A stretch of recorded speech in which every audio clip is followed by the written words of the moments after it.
श्री राम नवमी के अवसर पर चंपत राय ने बड़ी प्रेस वार्ता की, जिसमें अहम जानकारियों को आज साझा किया। राम मंदिर संबंधित तैयारियों को पूरा विवरण आज चंपत राय की इस प्रेस कॉन्फ्रेंस में वीडियो को अंत तक सुनकर देखें। श्री राम जन्मभूमि के क्षेत्र की ओर से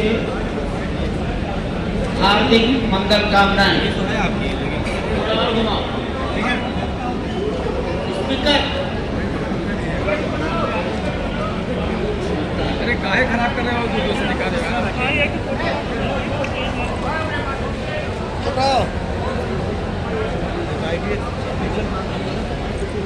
कल 16 तारीख के बाद परसों भगवान राम का जन्मोत्सव है। रामनवमी पर्व अयोध्या का परंपरागत ऐतिहासिक त्योहार, जिस अवसर पर बहुत बड़ी संख्या में, लाखों की संख्या में समाज अयोध्या आता है। सरयू महारानी का दर्शन, स्नान, अपने अपने गुरु स्थान पर भगवान राम का जन्मोत्सव, बधाइयाँ, हनुमानगढ़ी के दर्शन करके वापस अपने अपने घरों को लौटता है। इस बार ये कल्पना की जा रही है कि अयोध्या आने वाले दर्शनार्थियों की, श्रद्धालुओं की संख्या पिछले वर्षों की तुलना में कई गुना अधिक हो सकती है, दुगनी तो हो ही सकती है। श्री राम जन्मभूमि मंदिर में रामलला की प्राण प्रतिष्ठा के पश्चात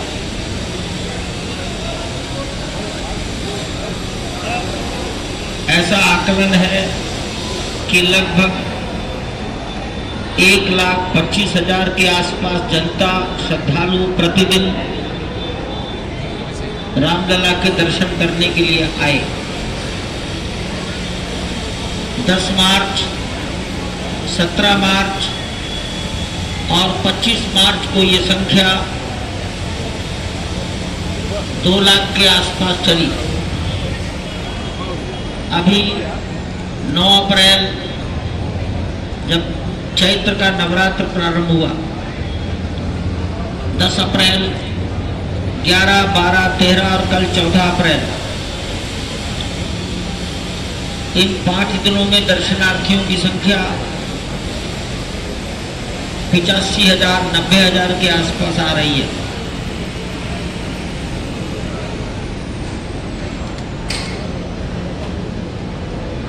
आज आप सबको बुलाने के पीछे का उद्देश्य राम जन्मभूमि मंदिर की व्यवस्थाओं की जानकारी देना। आपको जहां आज बुलाया गया है, ये तीर्थ यात्रियों की सेवा के लिए स्थान विकसित किया जा रहा है। राम जन्मभूमि तीर्थ क्षेत्र ट्रस्ट ने ही इस स्थान को विकसित किया है। यहाँ सभी प्रकार की जन सुविधाएं विकसित करने का लक्ष्य है। उदाहरण के लिए, किसी भी मौसम में यात्राजन्य बीमारियां हो सकती हैं, थकावट, पानी, सर्दी, लू, कुछ न कुछ बातें रहती हैं। 24 घंटे में कष्ट हो गया तो इस स्थान के एक कोने पर होम्योपैथ, एलोपैथ, आयुर्वेद, तीनों प्रकार के चिकित्सक बैठे। यह हमारी योजना का हिस्सा है। किसी को रेलवे का टिकट आरक्षण कराना है तो यहाँ एक रेलवे का काउंटर भी खोल दिया जाए, रेलवे के अधिकारी अपनी योजना से आए और वो रेल के टिकट आरक्षण करें, रद्द करें, तो यात्रियों को शायद रेलवे स्टेशन के दबाव से कुछ राहत मिल जाएगी और रेलवे को भी राहत मिलेगी। यात्री आता है, थक जाता है, छाया में बैठने की कोई जगह चाहिए, तो यहाँ कुर्सी, कूलर, इसकी व्यवस्था की गई है। सामान लेकर बैठ सकते हैं, ग्रुप आया तो अपनी थकान उतार सकते हैं। कहीं आदमी बैठेगा तो पीने के लिए पानी चाहिए, शौचालय चाहिए, तो महिलाओं के लिए अलग, पुरुषों के लिए अलग, ऐसे शौचालयों का निर्माण हो रहा है। हो सकता है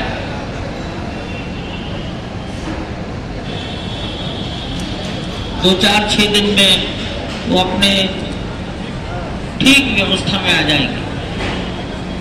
तो पीने का पानी, महिला और पुरुषों के लिए अलग अलग शौचालय, आयुर्वेद, एलोपैथ, होम्योपैथ चिकित्सा पद्धति, रेलवे काउंटर, बैठने के लिए कुर्सियां, थकान उतारने का स्थान, कूलर, अपने बड़े बड़े बैग रखने के लिए क्लॉक रूम, बड़े बैग, छोटे छोटे मोबाइल रखने के लिए भी लॉकर, व्हील चेयर चाहिए तो यहाँ व्हील चेयर भी मिलेगी।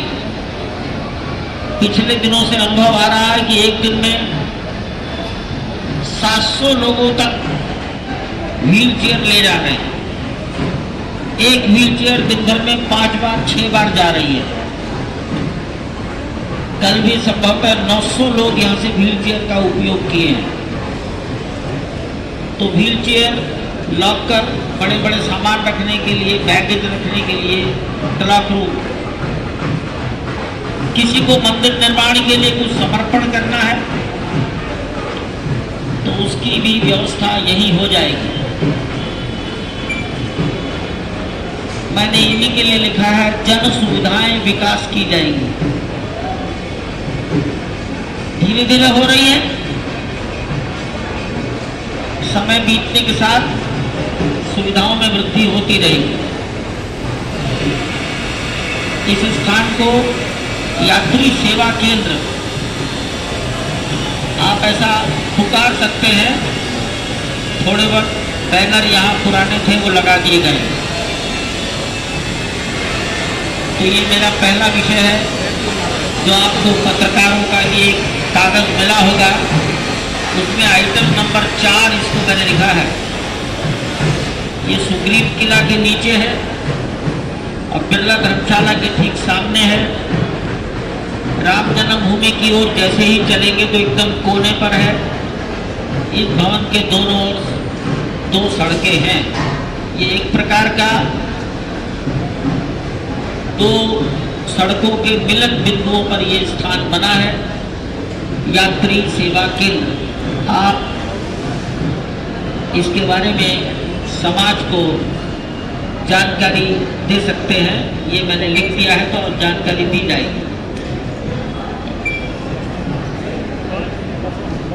यात्री जब अंदर जाएंगे तो जूता चप्पल पहनकर तो दर्शन नहीं होते, इसलिए उसके पहले ही जूता चप्पल उतारना। मेले की भीड़ के कारण हमारा यात्रियों से ये निवेदन है कि जूता चप्पल, मोबाइल, सामान अपने गुरु स्थान पर जहां वो ठहरे हैं, धर्मशाला होटल में, जितना दूर रखकर आएंगे दर्शन उतनी सुविधा से कम समय में दर्शन पूरा हो जाएगा।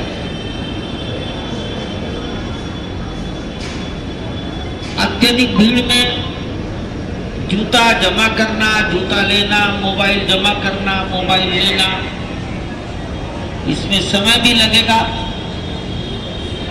कठिनाइयां भी हो सकती हैं, तो उन कठिनाइयों से समय की बचत के लिए, कठिनाइयों से बचने के लिए हमारी सबको ये सलाह है कि अपना जूता, चप्पल, बैग, पर्स जितनी दूर रखकर आएंगे उतना यात्रियों को सुविधा होगी। धूप में चलना तो जगह जगह तीर्थ यात्री सुविधा के लिए प्रवेश और निकास प्रयास किया गया है कि अधिक से अधिक स्थानों पर छाया लग जाए। छाया लग भी रही है। छाया लगने के बाद पत्थर गर्म नहीं होगा तो पैर भी गर्म नहीं होगा। बीच बीच में थोड़ा थोड़ा कुछ खुला हो भी सकता है, लेकिन छाया निरंतर लगाई जाएगी। छाया का उपयोग वर्षा काल तक होगा। अभी मई जून की गर्मी, फिर तेज वर्षा, तो लगभग सितंबर तक ये छाया तीर्थ यात्रियों के लिए बहुत सुविधाजनक और सहयोगी होगी।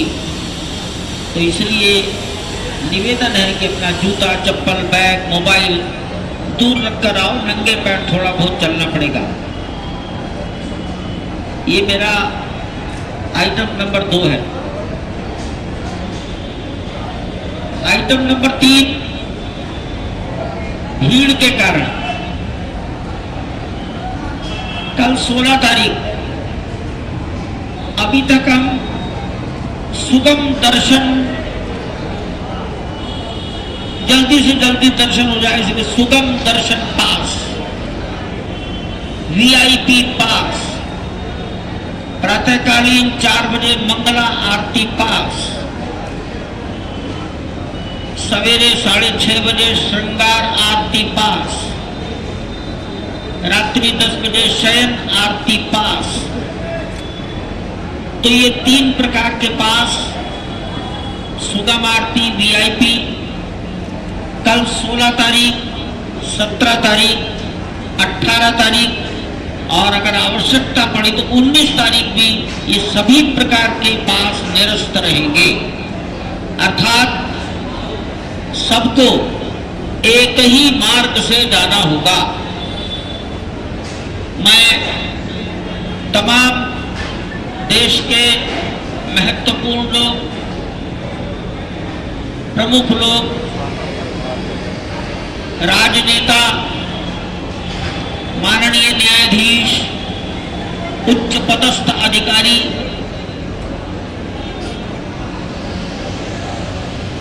राज्यपाल महोदय, माननीय मुख्यमंत्री महोदय, उत्तर प्रदेश के नहीं, ये उनकी व्यवस्था का हिस्सा है,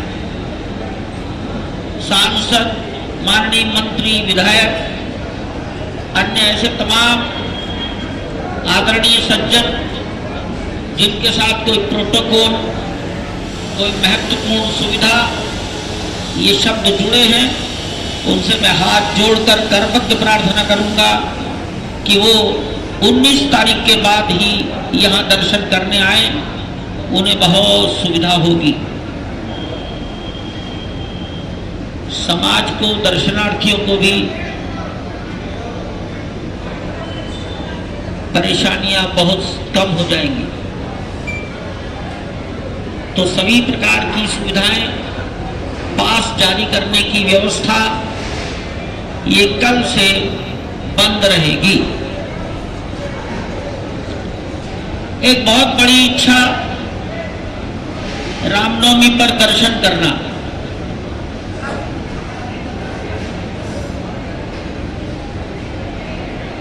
मेरा निवेदन है कि व्यवस्था बनाए रखना भी उतना ही महत्वपूर्ण है जितने भगवान के दर्शन करना महत्वपूर्ण है। भगवान के दर्शन में अगर कष्ट हुआ तो किसी को भी अच्छा नहीं लगेगा। इसलिए अयोध्या नगर निगम में राम जन्मभूमि तीर्थ क्षेत्र की ओर से 80 से 100 स्थानों पर एलईडी वॉल, एलईडी के पर्दे लगाए जाएंगे। ये कार्य प्रसार भारती करेगा, तीर्थ क्षेत्र की ओर से करेगा। वो एक लगाने वाली एजेंसी है, पर्दे लगाने का कार्य तीर्थ क्षेत्र पुरम की ओर से हो रहा है। तो जनता से निवेदन है कि अपने घर में, अपने मोबाइल पर, टेलीविजन में, अपने क्षेत्र के निकट जो एलईडी स्क्रीन लगे हैं वहीं पर 17 रामनवमी दोपहर 12 बजे राम जन्मभूमि मंदिर के गर्भगृह के दर्शन करें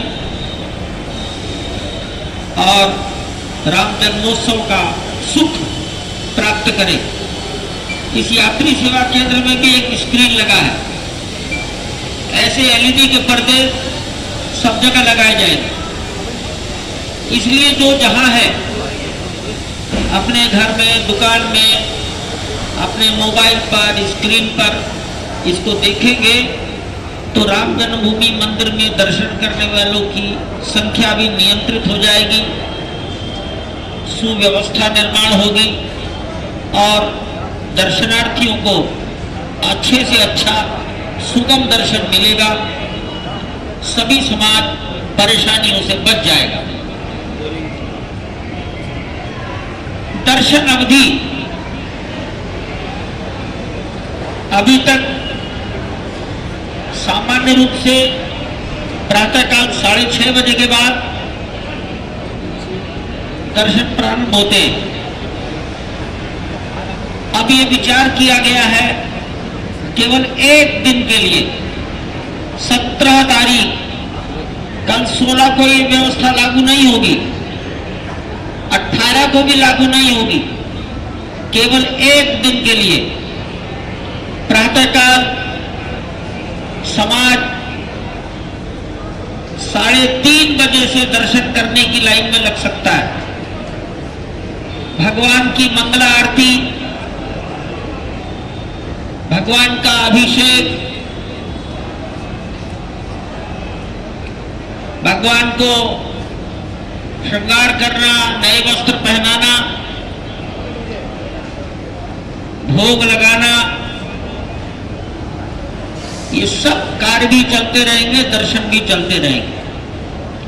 लेकिन जो एक लोकाचार है, वो लोकाचार क्या है कि भगवान का भोग एकांत में होना चाहिए। वस्त्र पहनाने का काम 2-4 मिनट के लिए एकांत में ही होना चाहिए। तो भोग लगाने के लिए कुछ वस्त्र थोड़ी देर के लिए, अधो वस्त्र पहनाने तक के लिए पर्दा रहेगा। भगवान को 4 बार भोग लगता है। प्रातःकाल 6:30 बजे, उसके पश्चात 9 बजे के लगभग, 9 बजे नैवेद्य कहते हैं, संक्षिप्त में है। हम लोग भी कभी चाय बिस्कुट ले लेते हैं 9 बजे। राजभोग दोपहर को 12:30 बजे। फिर आप लोग भी शाम को 4 बजे कुछ चाय लेते हो, भगवान को भी दिया जाएगा नैवेद्य। शब्द बदल दिया गया। और फिर रात्रि का भोजन। तो जिस समय भोग लगेगा, अधोवस्त्र पहनाए जाएंगे, ये अल्पकालिक क्रिया है, 2 मिनट 5 मिनट से ज्यादा नहीं होगी। तो 2-4-5 मिनट के लिए पर्दा डाला जाएगा। तमाम भारतवर्ष से अयोध्या आने वाले श्रद्धालुओं से हम हाथ जोड़कर निवेदन करेंगे कि भगवान का भोग 4 बार, भगवान को वस्त्र बदलना, वस्त्र पहनाना, अधो वस्त्र, उस समय के पर्दे पर धैर्य रखें। पर्दे का मतलब है अधिक से अधिक 5 मिनट में पर्दा खुल जाएगा, दर्शन चलते रहेंगे। प्रातःकाल श्रृंगार आरती के बाद, मंगला आरती के बाद भगवान का श्रृंगार पूजा ये सब चलती रहेगी, दर्शन भी चलते रहेंगे। इसी प्रकार दोपहर को 12 बजे के पहले भगवान का अभिषेक होगा। उत्सव मूर्तियों का अभिषेक होता रहेगा, रामलला के वस्त्र बदलने का काम चलेगा, दर्शन भी चलेंगे, अधोवस्त्र बदलने तक का पर्दा रहेगा। भोग के समय थोड़ा पर्दा रहेगा, 2-4 मिनट, 5 मिनट। शयन आरती 6 बजे भी कुछ आरती होती है। संध्या आरती, रात की शयन आरती दर्शनार्थियों की संख्या नियंत्रित होने के बाद करेंगे। अभी 9:30 बजे प्रवेश बंद हो जाता है। रात को प्रवेश 17 तारीख को ये 11 बजे तक चलाएंगे। देखते रहेंगे दबाव कितना है समाज का, पीछे से कितनी भीड़ आ रही है, और उसका विचार करते हुए रात्रि की शयन आरती होगी। कम से कम 11 बजे तक का प्रवेश सुनिश्चित है। तो अगर हम 3:30 बजे से प्रारंभ करें, 4 बजे से प्रारंभ करें, तो ये लगभग 19 घंटे दर्शन हो रहे हैं। 19.5 घंटे तक दर्शन होंगे। मैं बीच के 3 मिनट 4 मिनट का गैप ये बाधा नहीं मानना चाहिए किसी को भी। लोग अपने घरों में भी भगवान की पूजा करते हैं, भोग लगाते हैं, तो थोड़ा पर्दा रख देते हैं। वो 2 मिनट का ही क्यों ना हो, ये आप लोगों के द्वारा समाज को बताना आवश्यक हो गया था। हमने केवल 1 दिन की इस मर्यादा को रखा है।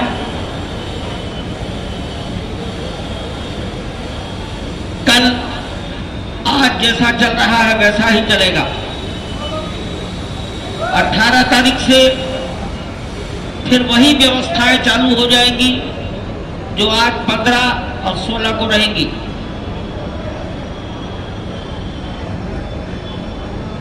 मेरा विचार है, मैंने अपनी बात आपके सामने रखी है।